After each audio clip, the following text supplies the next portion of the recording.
Welcome to my channel medical laboratory technologies videos. आज जो topic मैं आप लोगों के साथ डिस्कस करने जा रही हूँ वो बहुत ही इम्पोर्टेंट टॉपिक है जिसे हम कहते हैं बिलिरुबिन मेटाबॉलिज्म।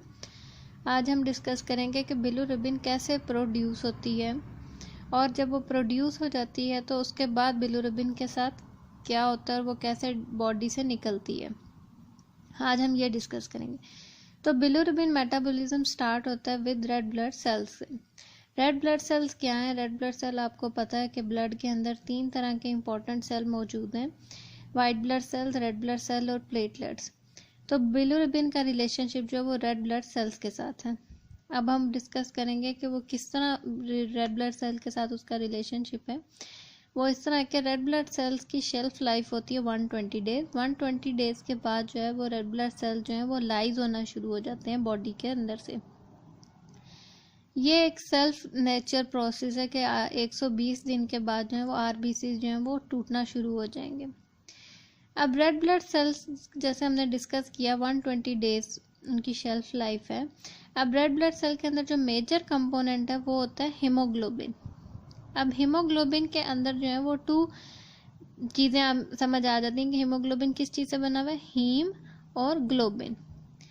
यानी कि 120 डेज के बाद हीम के साथ क्या होगा और ग्लोबिन के साथ क्या होगा। ग्लोबिन जो है वो अमाइनो एसिड्स में कन्वर्ट हो जाएगा और हीम जो है उसके आगे से 2 हिस्से हैं, आयरन और हीम आयरन जो है हीम जो है वो 2 चीज़ों में डिवाइड हो जाएगा, एक तो आयरन और दूसरी है बिलीवर्डिन। बिलीवर्डिन में वो किसकी मदद से वो चेंज होगा, कन्वर्ट होगा। बिलीवर्डिन में हीम पोर्शन कन्वर्ट होगा हीम ऑक्सीजनेज एंजाइम की वजह से।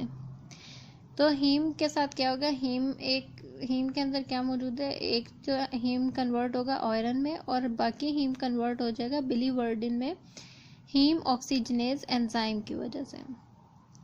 बिलीवर्डिन के बाद बिलिरुबिन में कन्वर्ट होगा बिलीवर्डिन रिडक्टेज एंजाइम की वजह से।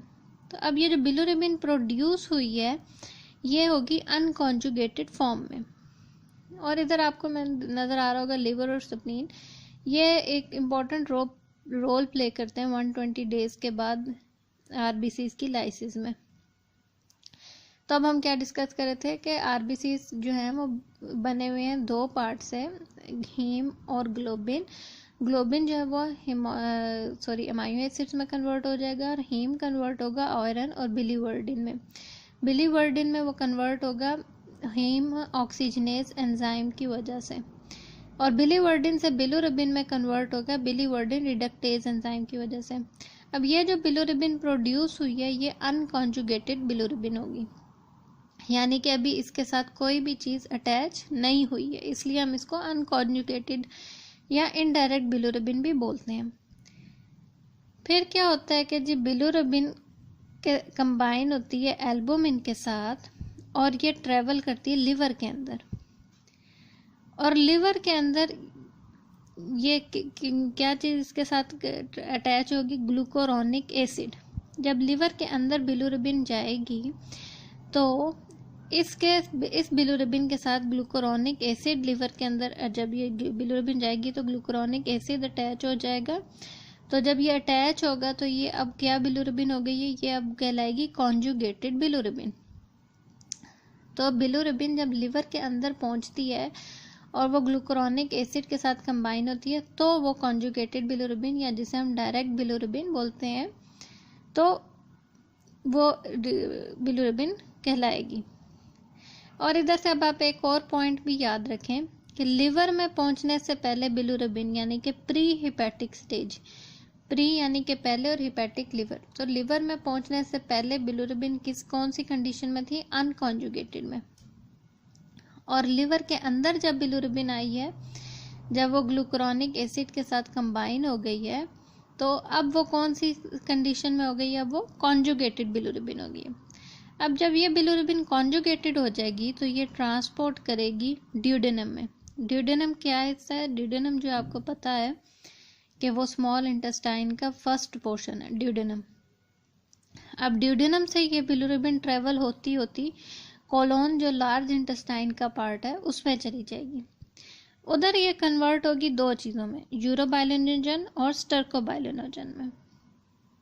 जाके बिलिरुबिन में हमने डिस्कस किया कि यूरोबाइलिनोजन और स्टर्कोबाइलिनोजन में डिवाइड हो जाएगी।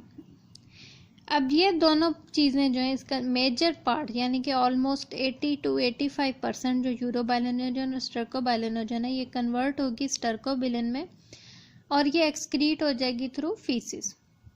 जो बाकी 10 to 15% यूरोबाइलिनोजन बचेगी उसमें वो रीअब्जॉर्ब्ड हो जाएगी यानी कि वो दोबारा ब्लड में दाखिल होगी और उसमें से कुछ यूरोबाइलिनोजन जो वो लिवर में चली जाएगी जिसे हम एंटीरो हिपैटिक सर्कुलेशन बोलते हैं उसके थ्रू, और बाकी जो कुछ परसेंट रह जाएगी यूरोबाइलिनोजन की वो जो है वो किडनी में चली जाएगी और किडनी में पहुंच के वो यूरिन के थ्रू एक्सक्रीट होगी और किस फॉर्म में एक्सक्रीट होगी, यूरोबाइलिन के फॉर्म में। तो ये था बिलिरुबिन का मेटाबॉलिज्म कि बिलिरुबिन कैसे प्रोड्यूस होती है और उसके बाद कैसे ये एक्सक्रीट आउट होती है बॉडी से। हम क्या डिस्कस करेंगे, बिलिरुबिन जैसे आपको पता है इसको हम येलो पिगमेंट भी बोलते हैं। तो इधर से अब आपको ये भी पता होना चाहिए कि कॉन्जुगेटेड बिलिरुबिन हमने डिस्कस किया, बिलिरुबिन की दो टाइप्स हमने डिस्कस किए हैं, उसके मेटाबॉलिज्म है कॉन्जुगेटेड बिलिरुबिन और अनकॉन्जुगेटेड बिलिरुबिन। कॉन्जुगेटेड बिलिरुबिन को हम डायरेक्ट बिलिरुबिन भी बोलते हैं और कॉन्जुगेटेड बिलिरुबिन को हम तब कॉन्जुगेटेड क्यों कॉन्जुगेटेड बोलेंगे, क्योंकि bilirubin is conjugated with glucuronic acid और ये किस एंजाइम की वजह से होता है, ग्लूकोरोनाइल ट्रांसफरेज एंजाइम की वजह से, इसलिए हम इसको कॉन्जुगेटेड बिलिरुबिन बोलते हैं।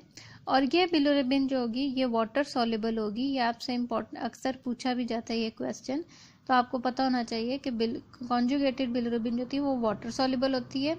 और अनकॉन्जुगेटेड या इनडायरेक्ट बिलिरुबिन इसलिए हम उसको बोलते हैं क्योंकि वे उसमें कोई कॉन्जुगेशन नहीं होती, या हम ये भी बोल सकते हैं कि उसके अंदर कोई ग्लूकोरोनिडेशन प्रोसेस नहीं हुआ होता, यानी कि उसके साथ ग्लूकोरोनिक एसिड अटैच नहीं होता, तो वो बिलिरुबिन जो है वो अनकॉन्जुगेटेड होगी और वो वाटर सॉल्युबल नहीं होगी। लैब के अंदर आप टोटल बिलिरुबिन और डायरेक्ट बिलिरुबिन को मशीन में रन करते हैं और आप इनडायरेक्ट बिलिरुबिन को कैलकुलेट करते हैं। इनडायरेक्ट बिलिरुबिन कैसे कैलकुलेट होगी कि टोटल बिलिरुबिन से डायरेक्ट बिलिरुबिन माइनस करेंगे तो आपके पास इनडायरेक्ट बिलिरुबिन आ जाएगी। तो ये था आज का लेक्चर हमारा बिलिरुबिन मेटाबॉलिज्म के मुतालिक। और कल के लेक्चर जो कमिंग लेक्चर है उसमें मैं आपके साथ लिवर के इम्पोर्टेंट MCQs शेयर करूँगी। तो आप उन MCQs को जब आप देखेंगे तो आपको कुछ इस टॉपिक से आपको ज़रूर हेल्प मिलेगी उन MCQs को समझने में। तो thank you so much, have a bright future to all of you.